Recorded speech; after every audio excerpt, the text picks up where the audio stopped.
الحمدللہ رب العالمین والصلاة والسلام علی اشرف الانبیاء والمرسلین نبینا محمد وعلی آلہ واصحابہ اجمعین فاما بعد اعوذ باللہ من الشیطان الرجیم بسم اللہ الرحمن الرحیم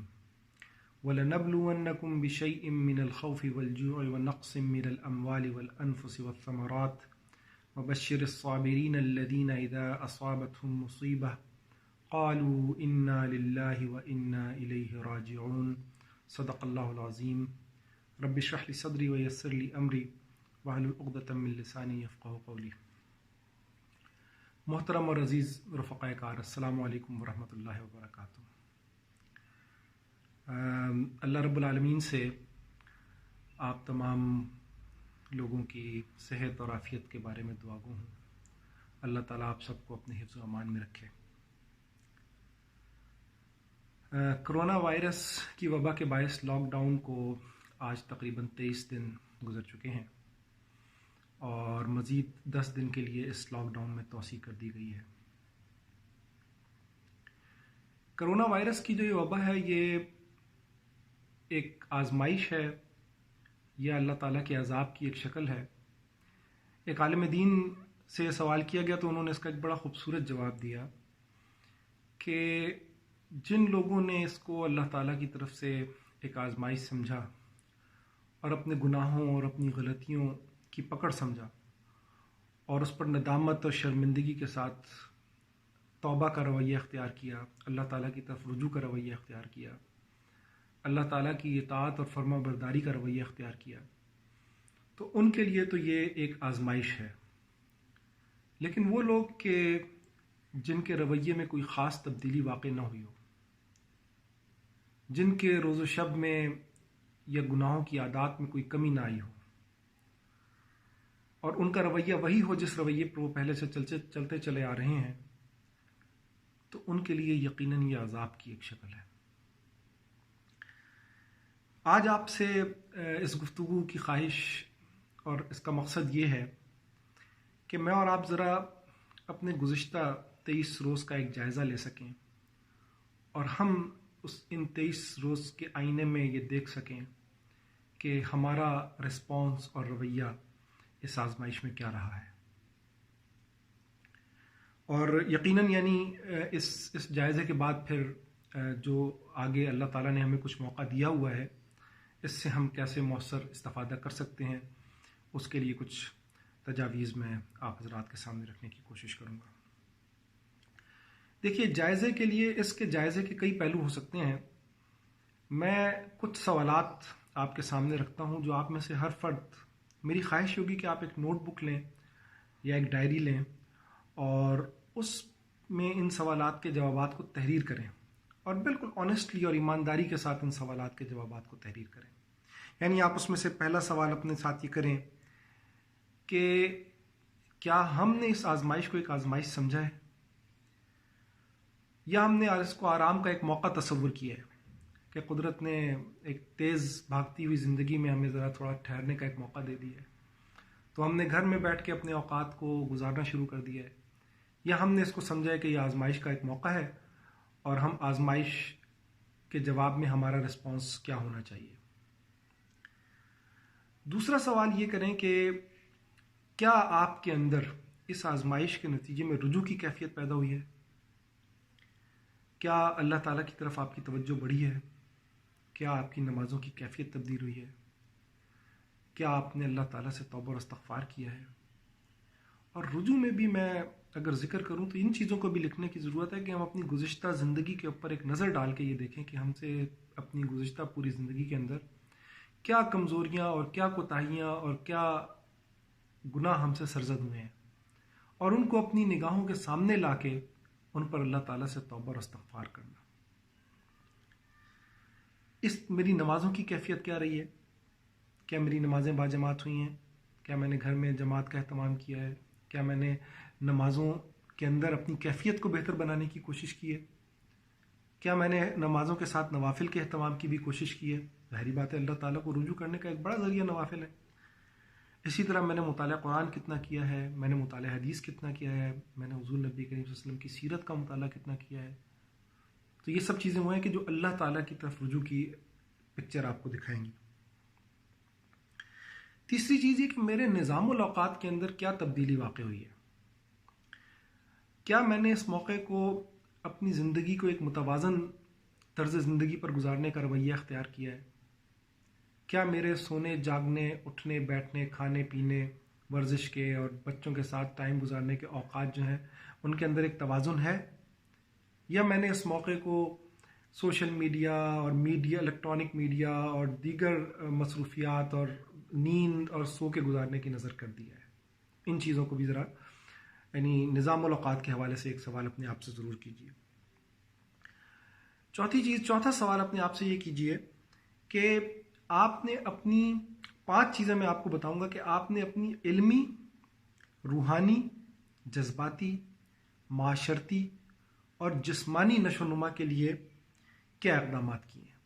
یعنی یہ جو اللہ تعالیٰ نے آپ کو ایک موقع دیا ہے کہ آپ اب 24 گھنٹے کی ایک زندگی اپنے گھر کے اندر گزار رہے ہیں، آپ کی باہر کی ایک زندگی جو ہے وہ محدود ہو گئی ہے، اور اس میں آپ کے پاس مواقع ہیں کہ آپ اپنے ان اوقات کو قیمتی بنا کے ایک مؤثر انداز میں اپنی علمی نشو و نما، اپنی روحانی اسپریچول ڈیولپمنٹ، اپنی جذباتی اور معاشرتی ڈیولپمنٹ اور اپنی فزیکل ڈیولپمنٹ کے لیے آپ نے کیا اقدامات کیے، اس وقت کو کس طرح سے مؤثر استعمال کیا ہے۔ اور ساتھ ہی ساتھ اس میں دیکھنے کی چیز یہ کہ آپ کا کتنا وقت کا کتنا حصہ آپ کا پروڈکٹیو کاموں میں استعمال ہوا ہے، جن کو آپ یہ کہہ سکتے ہیں کہ یہ اوقات جو ہیں یہ میرے پروڈکٹیو تھے، یہ میرے لیے مفید تھے، دنیا اور آخرت میں انجام کے لحاظ سے مفید تھے،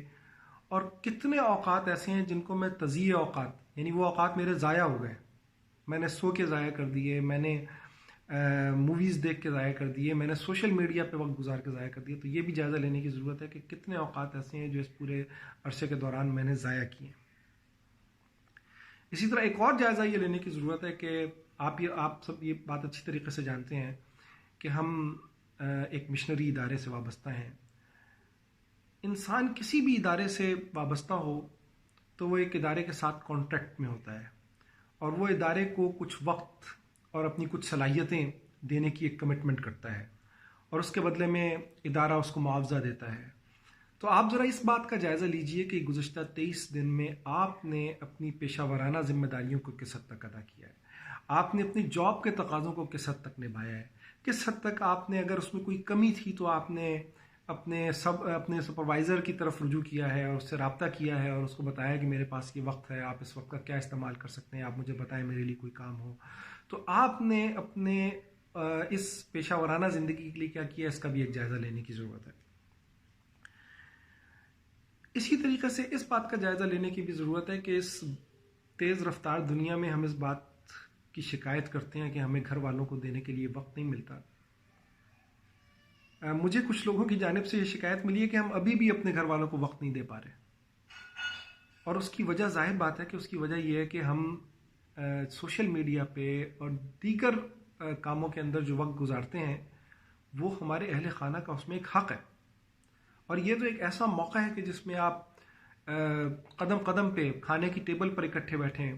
آپ نمازوں کا اہتمام اکٹھے کریں، تو یہ اہل خانہ کی تربیت کا بھی پورا ایک موقع ہے، اور ان کے ساتھ جڑنے کا، ان کو اپنے ساتھ جوڑنے کا ایک موقع ہے۔ تو آپ ساتھ میں یہ دیکھیں کہ یہی 5 چیزیں جو میں نے آپ کو اپنی ذات کے لیے بتائیں، آپ نے اپنے اہل خانہ کی علمی، روحانی، جذباتی، معاشرتی اور جسمانی نشو و نما کے لیے کیا کیا ہے، آپ نے ان کے لیے کتنی فکر کی ہے، کتنے اقدامات، کتنی ایکٹیویٹیز میں ان کو ساتھ انگیج کیا ہے کہ وہ بھی ان کاموں کے اندر آپ کے ساتھ شامل ہوں۔ اور ایک آخری چیز یہ کہ خدمت کا کتنا کام کیا ہے آپ نے اس دور میں۔ یہ جو آزمائش آتی ہے تو آزمائش کا ایک نبی کریم صلی اللہ علیہ وسلم نے یہ بتایا کہ صدقہ جو ہے وہ بلاؤں کو ٹالتا ہے۔ تو آپ نے اپنے اوقات کا کتنا صدقہ کیا ہے، آپ نے اپنے مالی وسائل کا کتنا صدقہ کیا ہے، آپ نے کیا کمزور رشتہ داروں کا خیال رکھا ہے کہ کیا ان کے گھر کوئی مسئلہ تو نہیں ہے، کوئی مالی مسئلہ تو نہیں ہے، کوئی ان کو کوئی ضرورت تو نہیں ہے۔ آپ نے اپنے محلے میں، اپنے پاس پڑوس میں، اپنے قریبی بستیوں میں ایسے افراد کو تلاش کرنے کی کوشش کی ہے کہ جنہوں نے جن کو راشن کی ضرورت ہو، جن کو کسی آپ کی مدد کی ضرورت ہو۔ تو یہ خدمت کا ایک بہت بڑا موقع اور بہت بڑی، یعنی اس وقت کی آزمائش میں یہ ہماری آزمائش ہے کہ ہم دوسروں کی مدد اور دوسروں کی خدمت کتنی کرتے ہیں۔ یہ چند سوالات ہیں جو میں نے آپ کے سامنے رکھے ہیں. آپ اس سے زیادہ سوالات کی لسٹ کو طویل کر سکتے ہیں. آپ اپنے جائزے کی، اپنے خود احتسابی کی لسٹ کو طویل کر سکتے ہیں، اور اس کے نتیجے میں آپ کی جو اپنی ایک پکچر آپ کے سامنے آئے گی وہ آپ کے اندر ایک احساس پیدا کرے گی. یا تو تشکر کا احساس اللہ تعالیٰ کے حضور کے الحمدللہ ان 23 دنوں کے اندر میں نے اپنے رب کی طرف رجوع کیا ہے، میں نے اپنے رب کے ساتھ ایک تعلق کو قائم کیا ہے، میں نے اپنی کچھ کمزوریوں کو دور کرنے کی کوشش کی ہے، میں نے اپنے اوقات کو مؤثر بنانے کی کوشش کی ہے، اللہ تعالیٰ کی رحمت سے کی ہے. یا پھر آپ کے اندر ایک احساس زیاں پیدا ہوگا کہ یہ 23 دن میں جو میرا رسپانس ہونا چاہیے تھا، جو میرا اللہ تعالیٰ کی طرف رجوع ہونا چاہیے تھا، جو میرا اپنی زندگی کے اندر ایک بیلنس ہونا چاہیے تھا، وہ میں کتنا کر سکا ہوں. اگر نہیں کر سکا ہوں تو اس کا ایک احساس زیاں آپ کو اس بات پر ابھارے گا کہ آپ آج کچھ کر لیں، آپ آج پلان کر لیں، اور آگے جو چند دن رہ گئے اس میں ان دنوں کی بھی تلافی کرنے کی کوشش کریں.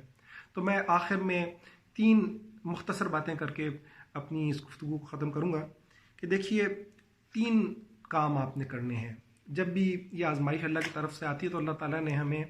انہی جو آیات میں نے آپ کے سامنے تلاوت کی تھی ان سے پچھلی آیت میں اللہ تعالیٰ نے حکم دیا کہ یا ایھا الذین آمنوا استعینوا بالصبر والصلاۃ،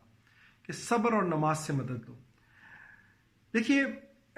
جب بھی کوئی وبا آتی ہے یا اس طرح کے حالات بنتے ہیں کہ جس سے انسانوں کا ذہن منتشر ہوتا ہے، انسان کے دلوں میں وسوسے پیدا ہوتے ہیں،